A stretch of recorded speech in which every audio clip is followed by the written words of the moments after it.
හරි අපි දැන් බලමු අපිට දීලා තියෙන තව ගැටලුවක්.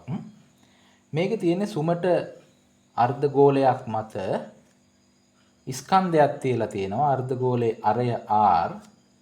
මේ ස්කන්ධය මේ අර්ධගෝලයේ සුමට අර්ධගෝලයේ උඩින් ලිස්සගෙන ඇවිල්ලා මෙන්න මේ වගේ තීටා කෝණයක් හදපු අවස්ථාවක මෙයා මේ පෘෂ්ඨයෙන් එළියට විසි වෙනවා.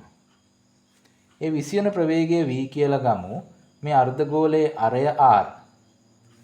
එතකොට මෙයාගේ ස්කන්ධය m කියලා සලකමු. දැන් අපෙන් අහනවා මෙන්න මේ එළියට විසික් වෙන අවස්ථාවේදී මෙන්න මේ කෝණය කොච්චරයිද කියලා. එතකොට පුතේ මේ වස්තුව ඉහළම ලක්ෂයේ තියෙනකොට R උසකින් තියෙන්නේ. අරය R උසකින් තියෙන්නේ.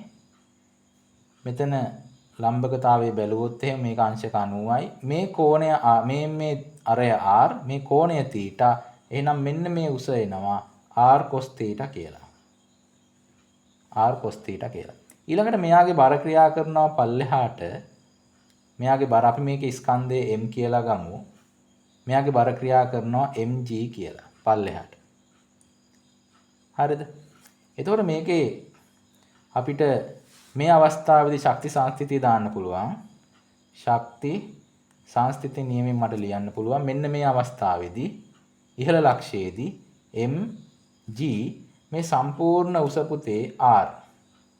අරයනේ mgr මේ අවස්ථාව සමාන වෙනවනේ. මෙන්න මේ අවස්ථාවේදී චාලක ශක්තියයි විභව ශක්තියයි එකතුවට mgr cos θ ධන භාගයයි m v වර්ගය. මේ v වර්ගය කියලා කියන්නේ පුතේ මේ පෘෂ්ඨයෙන් මේ වස්තුව m වස්තුව පෘෂ්ඨයෙන් එළියට විසික් වෙන මොහොතේ මෙයා පිහිටන ප්‍රවේගය. මෙයා අත් කරගන්නා ප්‍රවේගය. මේකේ m ස්කන්ධය කැපිලා යනවා m ට m. එතකොට මට උත්තරයක් එනවා gr සමානයි gr cos θ ධන භාගයයි v වර්ගය කියලා. එතකොට මෙතනින් gr පොදු අරගත්තොත් 1 මේ gr cos θ මෙහාට ගෙනාව ඍණ වුණා.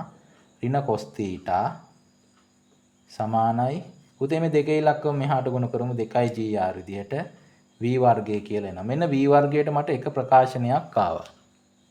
දැන් ඊළඟට නැවත බලමු මේ v වර්ගයට ප්‍රකාශනයක්. පුතේ මෙතන මේ වස්තුව මෙයාගේ බර ක්‍රියා කරනවා mg පල්ලෙහාට මේ කෝණය θ නම් මේ කොණයත් θ. එයා මේ කෝණය θ නම් කේන්ද්‍රයේ ඔස්සේ ක්‍රියා කරන බලයක් කේන්ද්‍රයේ ඔස්සේ මේ බරේ සංරචකයක් ක්‍රියා කරනවා mg cos θ. ඒ බරේ සංරචකය සමතුලනය කරන්න කේන්ද්‍රයේ ඔස්සේ මෙයාට කේන්ද්‍ර අපසාරී බලයක් ක්‍රියා කරනවා. කේන්ද්‍ර අපසාරී බලයක් ක්‍රියා කරනවා m v වර්ගයේ බෙදීම r කියලා. අපිට කෝණික ප්‍රවේගයෙන් එක් ගන්න පුළුවන් කෝණික චලිතය සම්බන්ධ. එතකොට මට ලියන්න පුළුවන් මෙන්න මේ විදිය θ කෝණයක් ආනතව මේක සමතුලිතයි. මේක සමතුලිත අවස්ථාව සලකනවා θ කෝණයක් ආනතව. මොකද මේ පෘෂ්ඨේ අර්ධගෝලයේ කඩාගෙන ඇතුළට එන්නෙත් නැහැ. අර්ධගෝලයෙන් එළියට ඉස්සරහ උඩට විසික් වෙන්නෙත් නැහැ. කෙලින්ම මේ v ප්‍රවේගය ඔස්සේ තමයි යන්නේ. ඒක නිසා මෙන්න මේ රේඛාව ඔස්සේ මේ වස්තුව සමතුලිතයි. ඒක නිසා අපි මේ වස්තුව ඔස්සේ සලකනවා mg විභේදනය කළා mg cos θ සමාන වෙන්න ඕනේ m v වර්ගයේ බෙදීම r ට. මෙතනත් පුතේ m ට m කැපිලා ගිහිල්ලා අන්න v වර්ගයට ප්‍රකාශනයක් එනවා. මේ r මෙහාට ගුණ කළා gr cos θ කියලා. මෙන්න දෙවෙනි සමීකරණය. දැන් මෙතන v වර්ගයමයි මේ v වර්ගයමයි. එහෙනම් දෙවෙනියගෙන් පළවෙනියට ආදේශ කරනවා.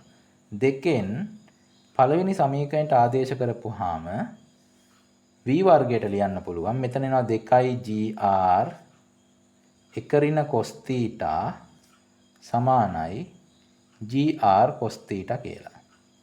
දැන් gr ට gr කැපෙනවා පුතේ. වරහන් ඉවත් කළා 2 ඍණ 2 cos θ සමානයි cos θ. මේ 2 cos θ ඍණ 2 cos θ මේ අනිත් පැත්තට එනවා 3 cos θ. මේ පැත්තේ 2 තනි වෙන්නේ. එහෙනම් පුතේ දෙපැත්තම 3ෙන් බෙදුවොත් අන්න අපිට උත්තරයක් එනවා cos θ සමානයි 2 බෙදීම 3යි කියලා.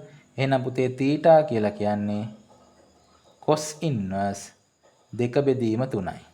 මේක තමයි මෙන්න මේ කෝණය මෙන්න මේ කෝණයේ අවස්ථාවේදී තමයි M වස්තුව අර්ධගෝලීය පෘෂ්ඨයෙන් නික්මිලා යන්නේ.